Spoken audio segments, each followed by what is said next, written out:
CM Yogi Adityanath ने नोएडा वासियों को 1719 करोड़ की सौगात दी और इस दौरान उन्होंने विपक्षी एकता पर बड़ा जुबानी हमला बोला। मुख्यमंत्री योगी आदित्यनाथ ने कहा कि लोकतंत्र को खत्म करने की कोशिश हुई है, देश को अंधकार की ओर ढकेला गया था। उस कांग्रेस के साथ आज समाजवादी पार्टी और राष्ट्रीय लोकदल है। सीएम योगी ने कहा कि जेपी और रोहिया के नाम पर षड्यंत्र रच रहे हैं, लेकिन अब विकास की यात्रा नहीं रुकनी चाहिए, क्योंकि भारत दुनिया में एक नई पहचान बना रहा है। ये रिपोर्ट देखिए।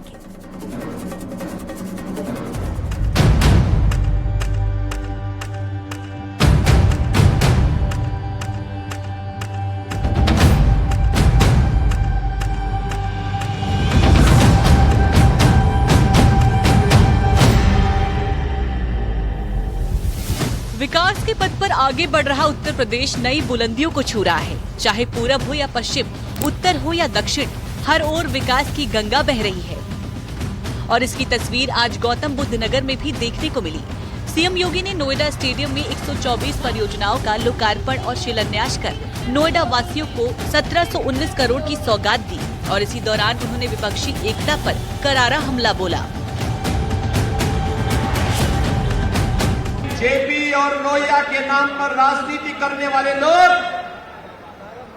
आज फिर से लोकतंत्र विरोधी अपने कृत्यों के लिए भारत के लोकतंत्र के इतिहास को काला अध्याय में बदलने वाले उसी कांग्रेस के साथ मिलकर के भारत के खिलाफ षड्यंत्र करने में निरंतर कुछ न कुछ दुष्चक्र करने का प्रयास कर रहे हैं। राज्यों के मुख्यमंत्री 15 दलों के नेता और सामने सिर्फ एक चेहरा नरेंद्र मोदी, जिसे हराने के लिए तो ये सारे दल मंथन करने लगे, लेकिन अभी तक उस निष्कर्ष पर नहीं पहुंच पाए कि नरेंद्र मोदी के सामने कौन होगा।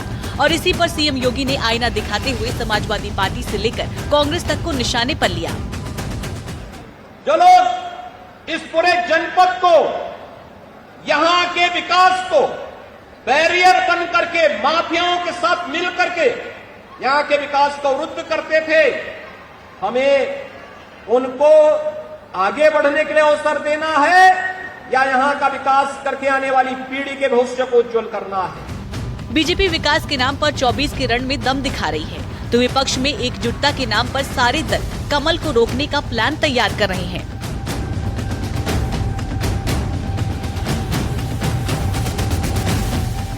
दो 2024 के रण में नया समीकरण तैयार, 400-450 सीटों पर संयुक्त उम्मीदवार संभव, मोदी विरोध की जगह विचारधारा पर जोर, मोर्चे को आंदोलन का रूप देने की रणनीति, आपसी तनातनी के बीच मसले सुलझाने पर जोर। मोदी के मुकाबले के लिए विपक्षी नेता विचारधारा की लड़ाई से चढ़ाई की तैयारी में है, लेकिन बीजेपी अब उसी विचारधारा की ताकत को राम मंदिर निर्माण पूरा कर दिखा रही है।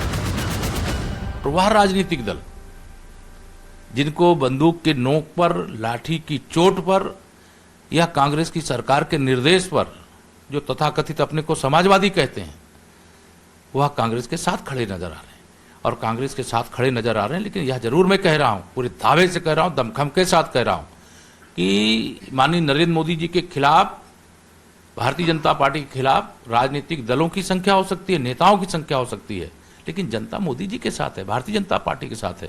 2024 के लिए देश की जनता माननीय नरेंद्र मोदी जी को इस अमृत काल से शताब्दी वर्ष जो जब आजादी का होगा तब तक के लिए भाजपा की कमल के लिए मोहर लगा दिया, अपना आशीर्वाद दे दिया। खैर, एक तरफ बीजेपी विकास के नाम पर, जन कल्याणकारी योजनाओं के नाम पर और कानून व्यवस्था के नाम पर चुनावी मैदान में है, तो दूसरी तरफ कांग्रेस अलग अलग राज्यों में क्षेत्रीय दलों को इकट्ठा कर बीजेपी के विजय रथ को रोकने का प्लान बना रही है। यानी एकजुट हो रहे विपक्ष में परिवारवाद, भ्रष्टाचार और पीएम फेस की मार पर बीजेपी ललकार रही है। लेकिन इन सबसे इतर अब बड़ा सवाल ये है कि मोदी के सामने विपक्ष से कौन। Bureau report, news 18।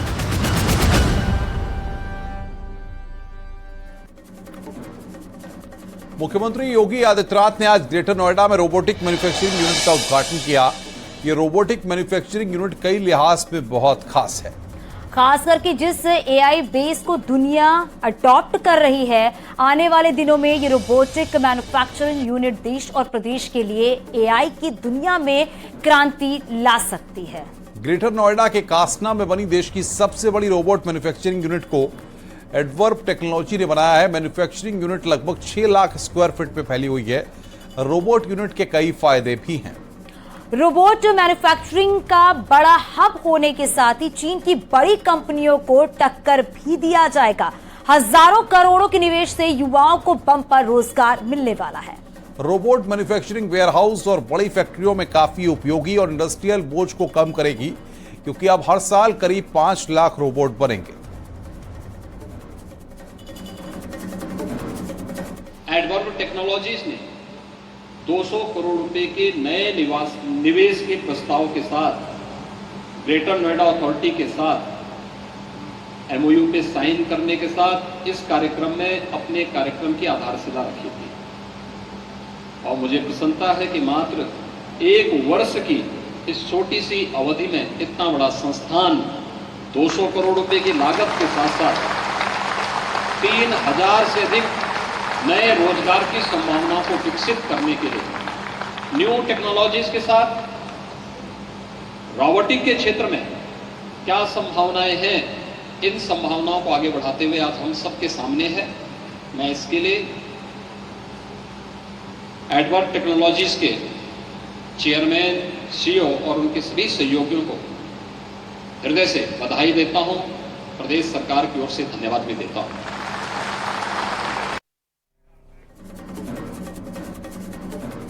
देश में 25 जून 1975 को इमरजेंसी घोषित हुई थी। आज इसकी 48वीं बरसी है। इसे बीजेपी काला दिवस नाम दे रही है। प्रधानमंत्री नरेंद्र मोदी और गृह मंत्री अमित शाह समेत कई राजनेताओं ने इमरजेंसी को याद करते हुए इसका विरोध करने वाले साहसी लोगों को श्रद्धांजलि दी और कहा कि यह कभी न मिटने वाला कलंक है। तो कांग्रेस की तरफ से भी पलटवार हुआ है। दरअसल बीजेपी ने कहा इतिहास में कभी ना भुलाने वाला दिन है, तो कांग्रेस ने कहा इन्हें घबराहट और सत्ता जाने का डर सता रहा है। बीजेपी ने कहा कि सत्ता के लिए जनता के अधिकारों को छीना गया था, तो कांग्रेस ने कहा कि बीजेपी को पुरानी बातें क्यों याद आ रही हैं। जब बीजेपी ने कहा कि लोकतंत्र की हत्या कर आपातकाल थोपा गया, तो कांग्रेस ने इस पर पलटवार करते हुए कहा कि फिर भी जनादेश कांग्रेस को मिला। बीजेपी ने कहा कांग्रेस की तानाशाही मानसिकता का प्रतीक है, तो कांग्रेस ने कहा आज देश में अघोषित इमरजेंसी है और फिर 2024 के सियासी ट्रैक पर इमरजेंसी लैंडिंग हो गई। आप ये रिपोर्ट देखिए।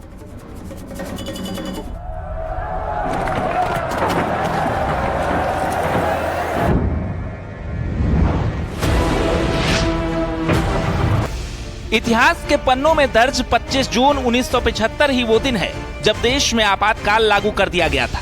आज के दिन इस आपातकाल को पूरे 48 साल बीत गए हैं। ऐसे में प्रधानमंत्री नरेंद्र मोदी ने आपातकाल की बरसी के मौके पर ट्वीट करते हुए उन सभी लोगों को श्रद्धांजलि दी जो लोग इमरजेंसी के मौके पर डटे रहे। पीएम मोदी ने ट्वीट में लिखा, मैं उन सभी साहसी लोगों को श्रद्धांजलि अर्पित करता हूँ जिन्होंने आपातकाल का विरोध किया और हमारी लोकतांत्रिक भावना को मजबूत करने के लिए काम किया। डार्क डेज ऑफ इमरजेंसी हमारे इतिहास की कभी न भुलाने वाली वो अवधि है जो हमारे संविधान की ओर से बनाए गए मूल्यों के बिल्कुल विपरीत है। इमरजेंसी की बरसी पर देश भर में बीजेपी काला दिवस मना रही है, तो पीएम मोदी से लेकर गृह मंत्री अमित शाह तक कांग्रेस पर हमला कर रहे हैं। अमित शाह ने लिखा, आज ही के दिन 1975 में एक परिवार ने अपने हाथ से सत्ता निकलने के डर से जनता के अधिकारों को छीन लोकतंत्र की हत्या कर देश पर आपातकाल थोपा था। अपने सत्ता स्वार्थ के लिए लगाया गया आपातकाल कांग्रेस की तानाशाही मानसिकता का प्रतीक और कभी न मिटने वाला कलंक है। यानी बीजेपी इस दिन को कभी नहीं भुलाने वाला दिन बता रही है और कांग्रेस नीयत पर सवाल खड़े कर रही है। 25 जून 1975 को काले अंग्रेज के रूप में कांग्रेसी आ गए और इन लोगों ने आपातकाल लगा दिया। इसलिए मैं कहता हूं कि कांग्रेस के डीएनए में तानाशाही है। लोकतंत्र का गला घोटने का मतलब पूरा उनका जो विचार है, जो उनकी सोच है, वो उस कांग्रेस के अंदर भरी पड़ी है। कांग्रेस के राज्यसभा सांसद प्रमोद तिवारी ने इमरजेंसी को लेकर बीजेपी पर पलटवार किया और कहा कि पटना में विपक्ष की बैठक से बीजेपी डर गई है। इसलिए तरह तरह के सवाल उठा रही है। घबराहट, चिंता सत्ता जाती हुई दिख रही है भाजपा को, तो उसे पुरानी बातें याद आ रही है। पटना में जो सिंहनाद हुआ है उड़ा देगा आपकी सरकार को। जो लोग इकट्ठा हुए हैं, इनकी दहाड़ के आगे आपका मनोमस्तिष्क हिल सा गया है। मैं आपसे एक आग्रह करना चाहता हूं, क्या आपको वो नहीं याद कितने जनादेश उसके बाद भारत की जनता ने दिए? बीजेपी हर राज्य में काला दिवस मना रही है, क्योंकि पार्टी का मानना है कि विपक्ष के नेता सत्ता के लालच में इतने व्याकुल हैं कि कांग्रेस के काले कृत्य का जिक्र तक नहीं कर पा रहे हैं। बीजेपी जनता को विपक्षी नेताओं के आपातकाल पर चुप्पी के बारे में भी बता रही है और आपातकाल पर बनी डॉक्यूमेंट्री को जन जन तक पहुंचाया जा रहा है। Bureau report, news 18। Uttar Pradesh में माफिया पर लगातार एक्शन जारी है। आज कई जिलों में ताबड़तोड़ कुर्की और अवैध निर्माण को ध्वस्त करने की कार्रवाई देखने को मिली है। गाजीपुर में माफिया मुख्तार के गुर्गे से लेकर गोरखपुर में माफिया विनोद उपाध्याय के भाई तक पुलिस ने करोड़ों की काली कमाई को जब्त किया है। वहीं सीएम योगी आदित्यनाथ ने एक बार फिर यूपी में माफिया को ठंडा करने वाला बयान दिया है, ये रिपोर्ट देखिए। लेकिन उससे पहले आपको बताते चलेंगे कि मुख्तार एंड फैमिली पर कब कब एक्शन हुआ। 11 नवंबर 2020 को मुख्तार की पत्नी और रिश्तेदार की 22 करोड़ की संपत्ति कुर्क की गई। 13 नवंबर 2020 को दलितों की जमीन पर बने मुख्तार के गोदाम पर बुलडोजर चला। 9 जून 2021 को अगर बात करें तो बेटे अब्बास और उमर के नाम पर रजिस्टर्ड जमीन को जब्त किया गया। और 3 अगस्त 2021 को मुख्तार के साले आतिफ का आलीशान बंगला सील किया गया। 26 अक्टूबर 2021 को गाजीपुर में बन रहा मुख्तार का कॉम्प्लेक्स सील किया गया। तो 21 नवंबर 2021 को लखनऊ के हुसैनगंज में मुख्तार की 3 करोड़ की संपत्ति जब्त हुई। 22 दिसंबर 2021 को मुख्तार की 17 दुकानें भी सील की गई। तो 23 फरवरी 2022 को विधानसभा चुनाव के बीच मुख्तार के गजल होटल पर गाज गिरी और 25 लाख से ज्यादा के हथियार और 72 लाख के गहने भी जब्त किए गए। और माफिया के खिलाफ एक्शन का ये सिलसिला अब भी जारी है।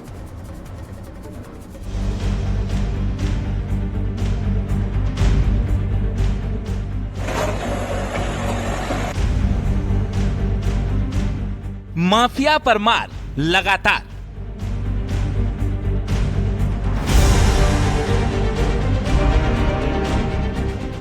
माफिया की काली संपत्ति पर शिकंजा। सुनो सुनो सुनो, गैंग के आपराधिक माफिया मुख्तार अंसारी के सहयोगी जाकिर हुसैन उर्फ विक्की भवन संपत्ति को कुर्क किया जाता है। पुलिस का डंडा, माफिया ठंडा। अभी 3 दिन पहले बलरामपुर, अंबेडकर नगर, बलिया, गोरखपुर इन जनपदों में मैं गया था। बड़ी गर्मी थी, लेकिन जब मैं पश्चिमी उत्तर प्रदेश की तरफ आ रहा था तो मुझे लगा कि वहां भी इतनी भीषण गर्मी होगी। लेकिन आज देखिए मौसम की कितनी बड़ी कृपा। जैसे माफिया उत्तर प्रदेश में ठंडे हो गए, वैसे मौसम भी ठंडा हो गया है। उत्तर प्रदेश सरकार का माफिया के खिलाफ अभियान तेजी, सख्ती और सटीकता से लगातार जारी है।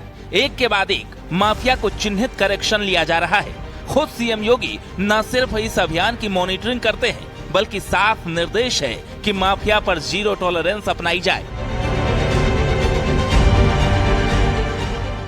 इसी कड़ी में आज एक के बाद एक 3 जिलों में प्रशासन ने माफिया पर बड़ी कार्रवाई की है।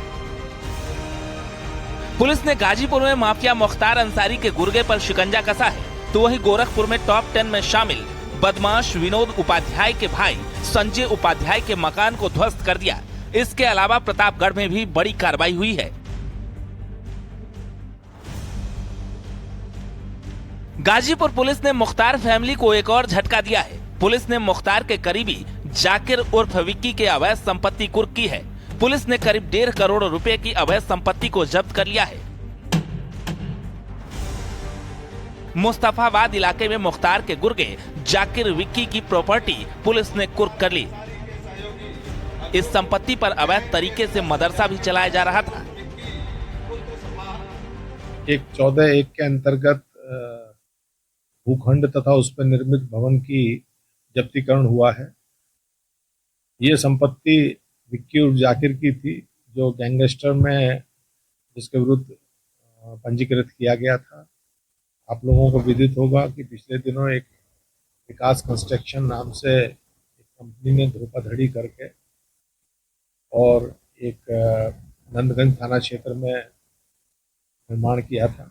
उसमें थाना नंदगंज कोतवाली में अभियोग पंजीकृत थे, जिसमें जाकिर उस गैंग में सम्मिलित था।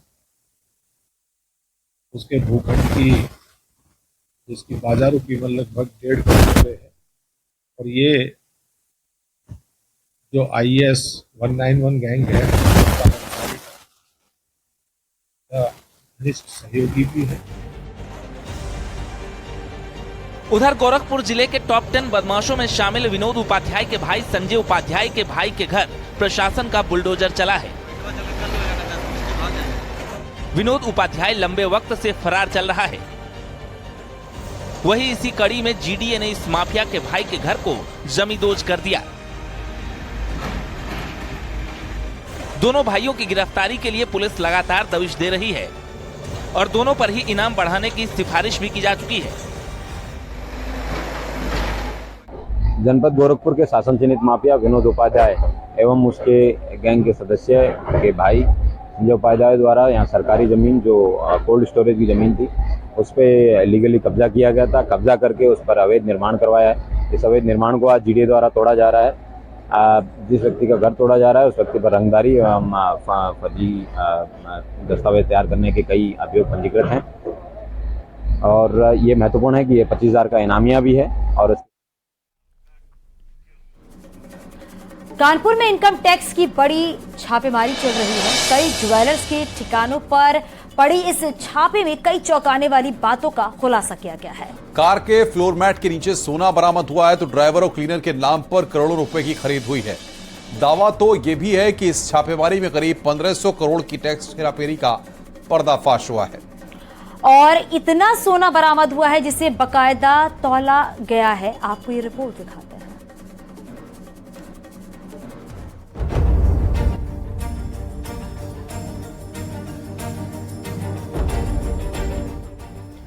ज्वेलर का जाल, 1500 करोड़ का खेल। कर्मचारियों के नाम पर बड़ी धांधली।